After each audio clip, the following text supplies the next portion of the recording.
Chapter 12. Ellie was first with something to sell. Her uncle, true to his word, bought the early radishes and paid her an astonishing 50 cents. Bonus for the first things from the garden, he said. Getting rid of the peppers was not so easy. Maria and I went door to door with Ellie after school. Since we had no tomatoes or peas to sell yet, her neighbors admired the peppers, green and shining in a wicker basket, but no one needed them. Let me give you some of mine, one said. We planted way too many. What if everybody planted too many? Said Maria as we turned away. Or too much of everything, I thought, but I said, let's guess who might say yes.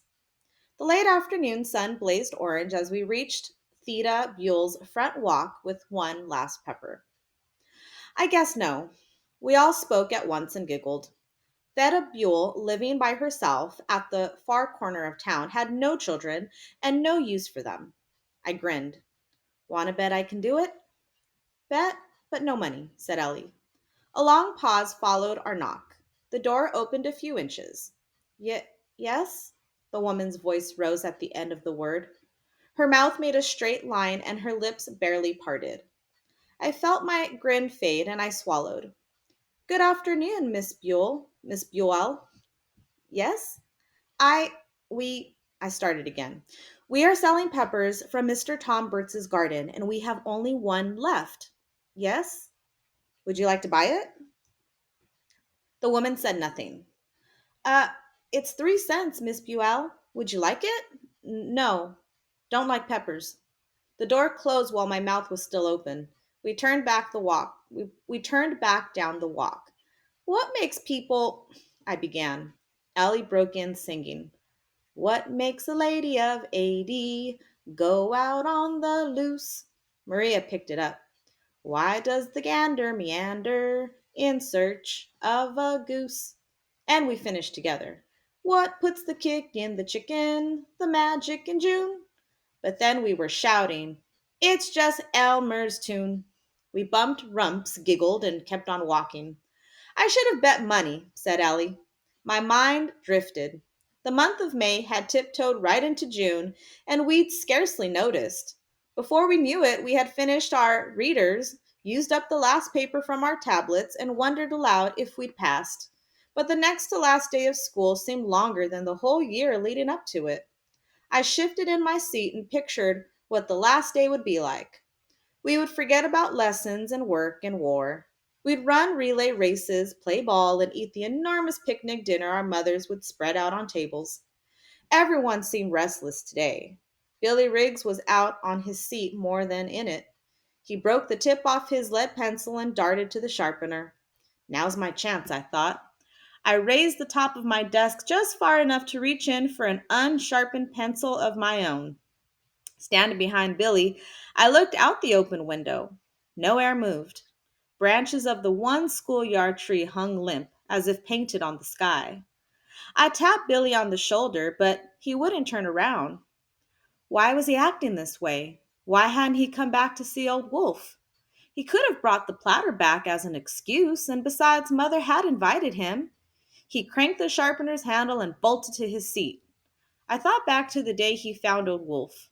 Billy had jumped a mile when Dad suggested telling the sheriff. And hadn't the sheriff looked at me oddly just a few days ago when I'd mentioned Billy's name? Allie was adamant. I won't do it, she said, her lips barely parting over clenched teeth. There is no way I'm going to tie my leg to his.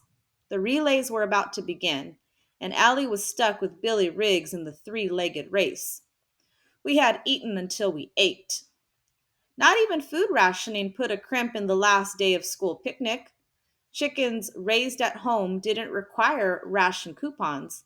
We gobbled drumsticks and tangy deviled eggs.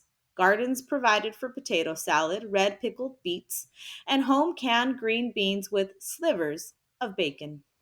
The strawberry jello with bananas didn't even count as dessert. That was apple pie or peanut butter cookies or chocolate cake piled high with frosting, all made with precious sugar saved from rations for this special day. I'll trade places with you in the race, I told Ellie. I wanted to know what was going on with Billy. He had avoided me all day, not that I tried very hard to be with him in front of all these people. He was, as always, the last to be chosen for any of the games or races. I had always thought that was because he was unpopular, but maybe he was unpopular because he wasn't good at games. I looked across at him now and realized how small he was. He just always seemed bigger. He might be slow on his feet, but he was quick with his hands and quicker with his temper. I felt a little sorry for him in spite of how exasperating he could be and in spite of my suspicions. I let him tie my left foot to his right one.